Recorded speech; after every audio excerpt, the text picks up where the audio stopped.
Tourism Month in South Africa, and we once again take you all around, or as much as we can. But the big focus, of course, is the Department of Tourism initiating the G20 Tourism Hackathon Challenge to drive the development of artificial intelligence solutions to enhance tourism experiences and promote sustainability. So we've got Ayanda Nyathi. He's out and about in Hazyview in Mpumalanga to tell us more about this G20 Tourism Working Group meeting.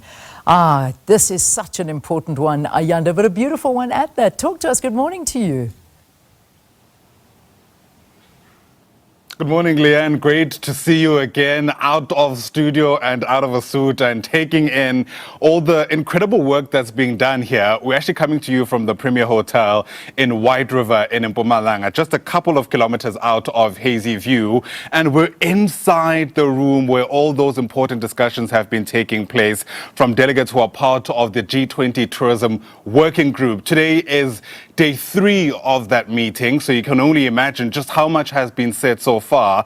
And the idea is that once this gathering finally wraps up, they're going to take resolutions to the main G20 Ministers Conference, which is going to take place at the Kruger National Park, also here in Mpumalanga tomorrow. So if you like, that's going to be, this rather is the penultimate event with the centerpiece, the showpiece set to take place at the Kruger National Park. And as you can see, I mean, all of the work has been put in place over the past couple of days. South Africa is currently leading the G20 summit, and that's why this country's table is stationed right at the front. The flags are draped and the different countries have been represented in this particular room, from Brazil, which you know, of course, is a member of the BRICS, the African Union. Australia is also represented here, China, France, India, Canada, Germany.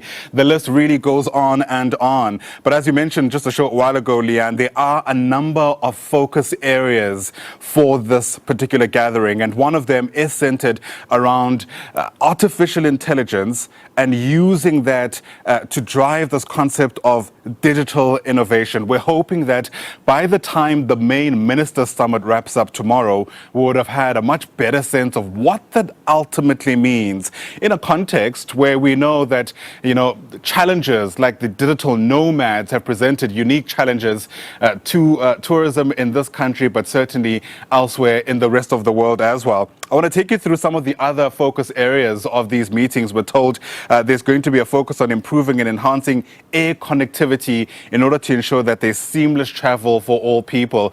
We know the COVID-19 pandemic has dealt quite a blow to people's ability to move around, although if AXA's own numbers are there anything to go by, we seem to have bounced back from that. However, many experts in the tourism sector will tell you that there is still an unequal recovery, for lack of a better term. Countries in the global south, those are developing nations, typically don't have the infrastructure or the digital know-how in order to keep up with the kind of recovery that we're seeing elsewhere. And I imagine that those who are part of these discussions in this very room will be working very hard to try and ensure that we level the playing field at the very least, so that we all make sure, of course, that as we recover, we are all doing so at the same pace. But it's exciting to be here because, of course, tourism is a big part of South Africa's very own economy, contributing about 3% to the GDP, 1.5 million jobs, and still there is this feeling that we can do so much more to push that through, especially when you consider just how much this country has to offer. Amazing, Ayanda. Thank you so much, and we look forward to seeing what you've got for us, and of course your conversations that you're going to have with the guests coming up on the program.